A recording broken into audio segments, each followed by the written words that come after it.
Hi, this is Brian with ActiveMelody.com. In this week's micro lesson, we're going to take a look at vibrato and the technique that's used to create that sound. That's when you're singing with your fingers. You're simulating the human voice. So to do that, we're going to play over a 12-bar blues track in the key of E, and I'm going to give you a repeatable blues lick that you can play over and over again. It's got a lot of vibrato in it. It's a great way to practice this technique. Now, if you're a premium member, you can download the tablature and the MP3 jam track to practice with. Otherwise, let's go ahead and break down the video. All right, so this first lick that we're going to learn starts off in the minor pentatonic scale, pattern 1 for the key of E. So pattern 1 looks like this. But we're not going to start on the 15th fret, we're going to start on the 12th fret. And we're literally just going to walk right down the scale. It's that simple of a lick. So it looks like this. That's what it sounds like without the vibrato. So that's 12th fret first string, 15th fret 2nd string, 12th fret 2nd string, 14th fret 3rd string, 12th fret 3rd string. So all together you have. And that's a nice lick because you can use it over and over again. Now it sounds really dry and boring without the vibrato. You can hear the difference, how that colors it. The reason vibrato is so important is because it really is what gives you your sound. More than just about anything you can do, it's that signature sound of how you are singing with your fingers. That's how I would like to think of it. And so there's different ways to do it. The way that I do it is this way, and what I'm doing is I'm letting my entire hand float, so it's, in fact, nothing is touching back here behind the neck. You can see my thumb is floating free. So the only point of contact is with my index finger and that string right there. So when I'm playing the 12th fret first string, I'm just letting my entire arm do the motion. Now I learned that technique from watching Eric Clapton. I'm a huge Clapton fan, and I watched 24 Nights, I believe was the video, and I watched over and over again watching him play some of these licks, and I was mesmerized by the way that his vibrato looked. Not even how it sounded, it just looked cool. So I remember spending a lot of time trying to develop that. And that, as simple as that sounds, it's actually more complicated than you might think, just to try and get it right so that it's not too spastic and not, So somebody had emailed me recently saying that they're doing this and they're shaking the entire neck, and so that's not a good sign. If you're doing that, then something isn't right. You can notice that the guitar neck doesn't move. The only movement's happening there. So that's one technique. The other technique that guys like Mark Knopfler or B.B. King use is where they're using a twist of the wrist like this. So it looks more like this. And I've seen it done both ways. And really it's going to be up to you to figure out which of those two that you want to do. They're both right. There is no right answer. In fact, some people even use a tremolo or a whammy bar to create their vibrato. So there's lots of different ways to do it. But you want to play around whatever sound whatever artist you like, and you want to try and sound like that. Study how they do it. There's videos on YouTube showing everybody.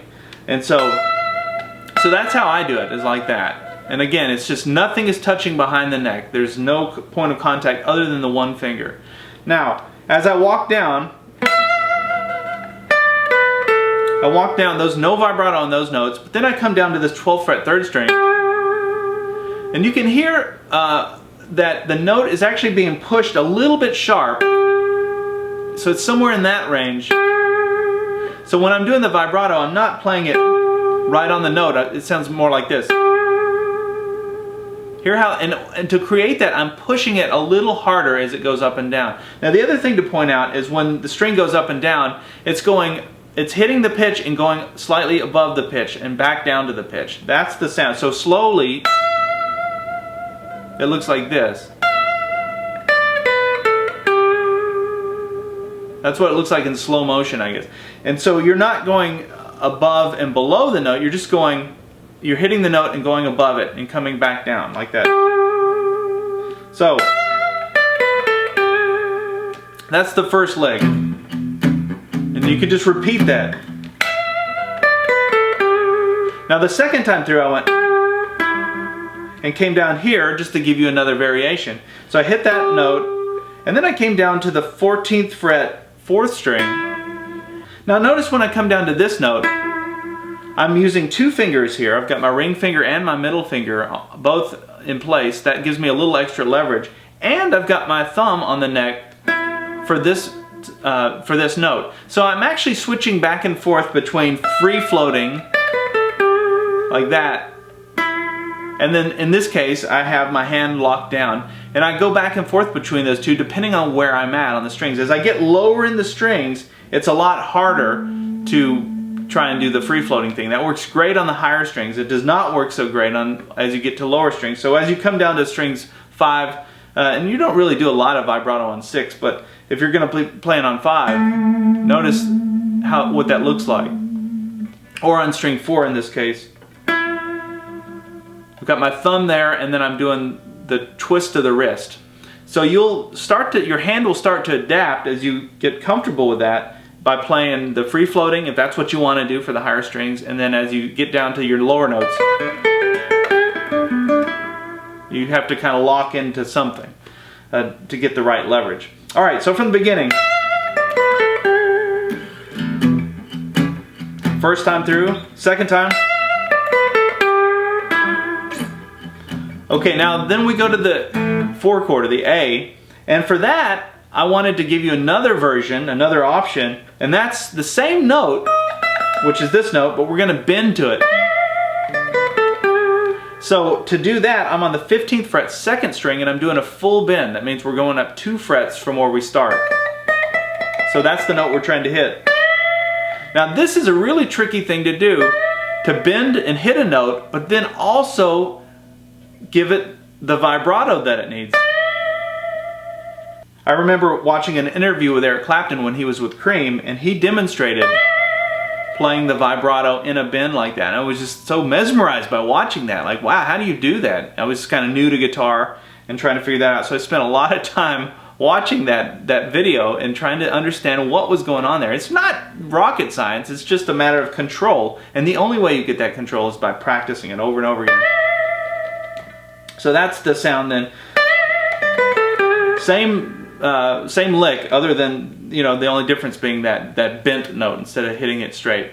Okay, and then the only other thing is when it goes to the F sharp major chord, I played another bend there, and then I came down and hit the 12th fret 2nd string, and you'll see all this in the tablature if you need more clarity on it, but that's how I played it. Did the bend, and it came down to that note, and then we just repeated the same lick. And that gets you right back and loops through. So you can see it's the same set of notes, just played over and over again. I love repeatable licks like that as well. So even if you're not into the vibrato and you just want to know the blues lick, that's a great lick because it's easy and you can see how it is played right out of that minor pentatonic scale. So you could use this in any key if you're ever playing blues. But you see how important playing a really good vibrato is when you're holding a note out for a long time. It's so boring if you just bend to it and let it go flat like that. I mean, it has no soul.